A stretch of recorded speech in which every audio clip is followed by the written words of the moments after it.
चलो बच्चों, मास्टर जी आ गए। मैं विवेक और आप देख रहे हैं मेरा YouTube channel science with master ji. तो आज का बच्चों हमारा टॉपिक है केमिकल काइनेटिक्स। हम लोग पढ़ने वाले हैं केमिकल काइनेटिक्स को, और केमिकल काइनेटिक्स में हम पढ़ेंगे आज half life of A reaction. ठीक है, half life of A reaction पढ़ेंगे, और इसमें हम लोग दो टॉपिक कवर करेंगे, जिसमें जीरो ऑर्डर रिएक्शन हो और फर्स्ट ऑर्डर रिएक्शन हो। क्लियर है? Zero order reaction and first order reaction. ठीक है, समझते हैं सबसे पहले हाफ लाइफ ऑफ रिएक्शन क्या होता है। ठीक है बच्चों, हाफ लाइफ ऑफ रिएक्शन क्या होता है।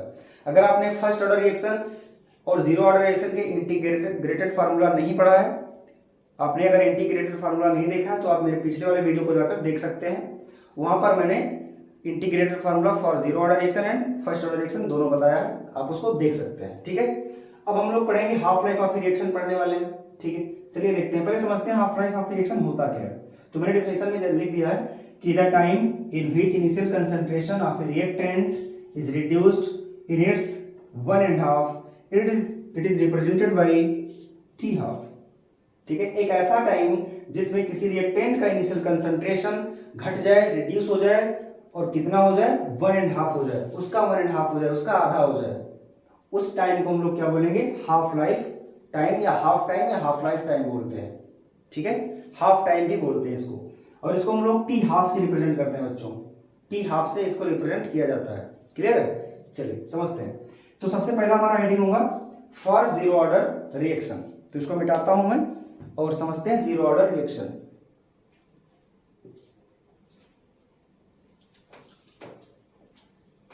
तो हम निकालेंगे T half for zero order reaction. Heading होगा बच्चों हमारा T half for zero order reaction. Okay, T half for zero order reaction. अब इसको निकालने से पहले हम लोग एक रिएक्टेंट लेते हैं और उसका प्रोडक्ट लेते हैं। चलिए, हमारे पास एक, मान लीजिए हमारा कोई रिएक्शन है, कंप्लीट हो रहा है, और उसका इनिशियल कंसंट्रेशन बच्चों A0 है। Okay, after time T change in concentration 80 है। After time T change in concentration 80 है। A0 क्या है, इनिशियल कंसंट्रेशन, और 80 क्या है, चेंज इन कंसंट्रेशन है। ओके, तो इसका जो फार्मूला होता है बच्चों, इनिशियल कंसंट्रेशन और ये है आपका चेंज इन कंसंट्रेशन। अब जीरो ऑर्डर रिएक्शन के लिए जो हमारा फार्मूला होता है रेट कांस्टेंट का, वो होता है, इसमें हो जाएगा रेट कांस्टेंट का जो फार्मूला होगा ये हो जाएगा कि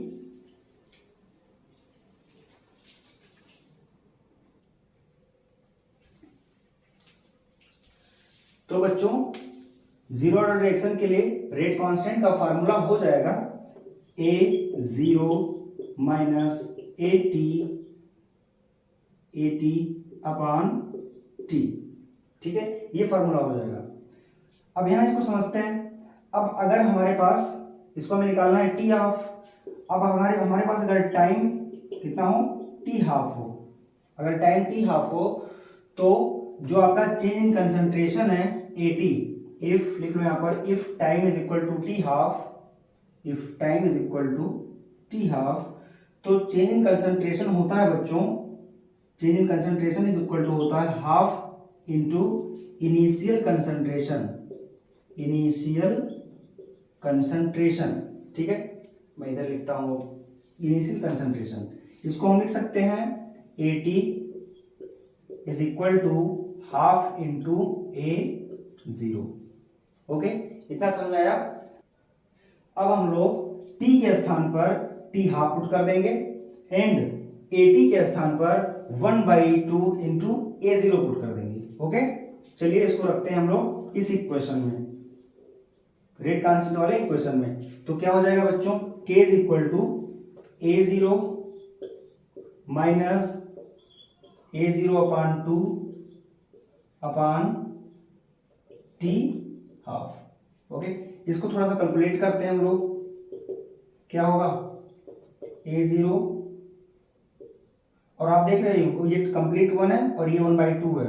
इसको जब सिंप्लीफाई करेंगे इसका, तो ये आ जाएगा A0 अपॉन 2 और अपॉन T हाफ। ओके, इसको और से लिखें तो क्या होगा, यहाँ पे K is equal to A0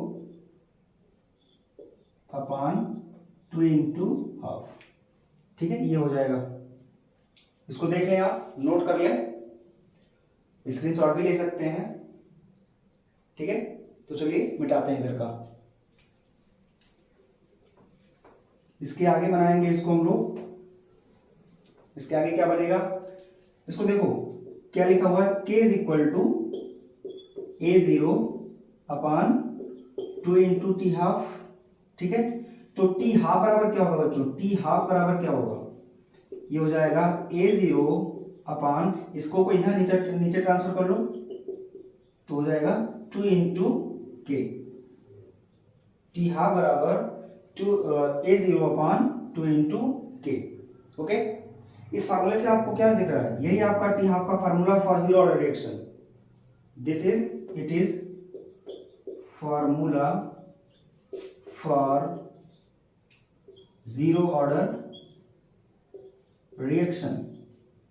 ठीक है, it is formula for zero order reaction. Okay, अब यहां आप देख रहे हैं t half is equal to a0 upon 2k। इस फार्मूले से आपको क्या पता चलता है कि जो आपका टी हाफ है वो इनिशियल कंसंट्रेशन के डायरेक्टली प्रोपोर्शनल है, मतलब इनिशियल कंसंट्रेशन बढ़ेगा तो टी हाफ की वैल्यू भी बढ़ जाएगी। ठीक है, और टी हाफ जो है वो इनवर्सली प्रोपोर्शनल है रेट कांस्टेंट के। तो इसको कैसे लिखेंगे हम लोग, यहां लिखते हैं हम लोग, थोड़ा इसको मिटा देते हैं फिर लिखते हैं।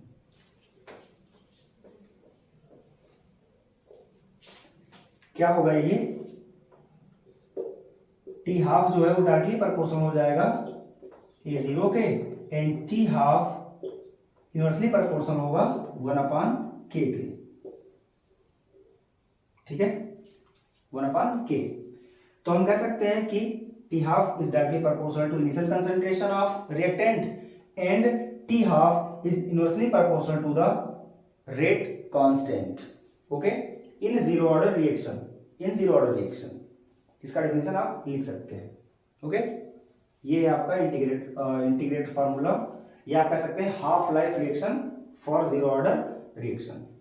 ओके, समझते हैं आगे हम लोग। ये हो गया हमारा जीरो ऑर्डर, इसको आप नोट कर सकते हैं। बच्चों हम लोग पढ़ेंगे फॉर फर्स्ट ऑर्डर रिएक्शन, इसके बाद हम लोग देखेंगे first order reaction. Okay, half life for first order reaction. तो इसको मिटाते हैं।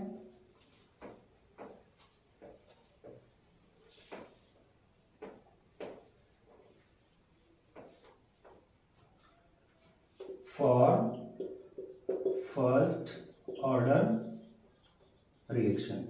ठीक है, वही कंडीशन हमारा, अगर हमारा कोई इनिशियल कंसंट्रेशन a0 है और after time T change in concentration at है।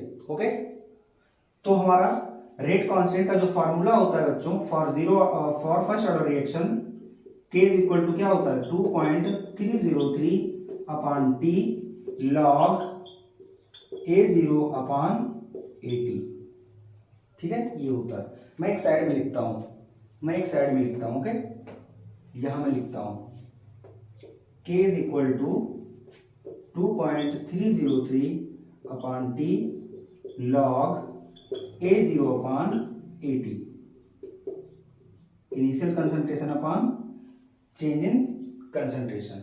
ओके, ये हो जाएगा। इफ अब क्या करेंगे हम लोग, if t is equal to t half, if t equal to t half, अगर t के बराबर टी हाफ होता है तो आप जानते हैं जो चेंज इन कंसंट्रेशन है वो भी क्या होगा, हाफ हो जाएगा बच्चों, वो भी क्या होगा, हाफ हो जाएगा। तो इस वैल्यू को उठा के हम लोग इस इक्वेशन में पुट करेंगे। ओके, तो चलिए रखते हैं, इधर आके लिखते हैं हम। तो k बराबर क्या होगा बच्चों, k इक्वल क्या हो जाएगा 2.303 अपान टी, और लॉग यहाँ टी क्या होगा, हाफ हो जाएगा। ठीक है, क्योंकि हमने इस वैल्यू को इसमें पुट कर दिया, जहां पर टी था वहां हमने टी हाफ लिख दिया, और जहां पर 80 था वहां पर हमने a0 अपान 2 लिख दिया। क्या होगा यहाँ पर a0 अपान 2। ओके, ये हो जाएगा। इसको और सही से लिखेंगे तो 3.303 अपान टी हाफ लॉग, ये क्या होगा, ये कट गया 0 से 0, यहां बचेगा 2। क्या बचेगा बच्चों, केवल 2 बचेगा। ओके, और यहाँ पर जो बेस होता है वो 10 होता है। ये बेस 10 का फार्मूला है, मैं यहाँ थोड़ा भूल गया था, देख लो आप, ये बेस 10 का फार्मूला है, लॉग बेस 10 होता है। ओके, अब यहाँ पर आप देख सकते हैं ये k की वैल्यू निकल के आ गई, ये k की वैल्यू है, इतना आप नोट कर लें, फिर आगे हम लोग लगाते हैं।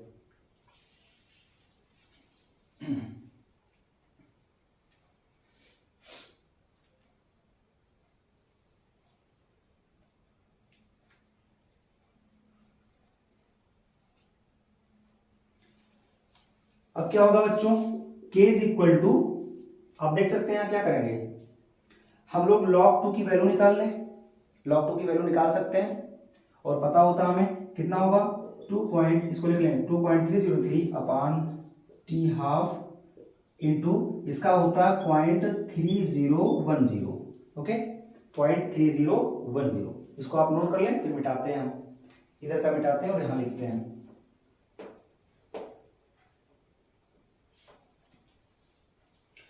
अब आगे आप देख सकते हैं यहां पर क्या हो जाएगा, k इक्वल, इन दोनों का मल्टीप्लाई कर लें तो आएगा आपका 0.693 अपॉन टी हाफ।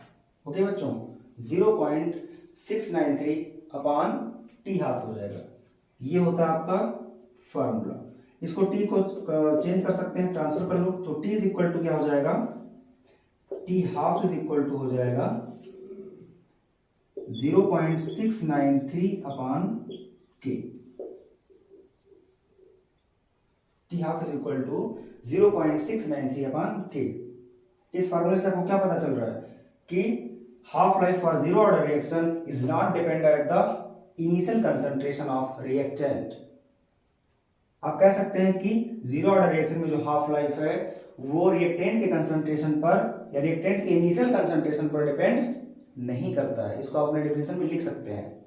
एंड जो फर्स्ट ऑर्डर में हाफ लाइफ है वो केवल रेट कांस्टेंट के इनवर्सली प्रोपोर्शनल होता है। क्या होगा, रेट कांस्टेंट के इनवर्सली प्रोपोर्शनल होता है। ओके बच्चों, तो मुझे लगता है कि आपको ये समझ में आया होगा। अगर कोई डाउट्स होता है तो आप उसको क्लियर कर सकते हैं कमेंट करके, और वीडियो को देखते रहें। अच्छा लग रहा है तो लाइक भी करें, शेयर एंड सब्सक्राइब भी चैनल को कर लें। Okay, thanks to all of you.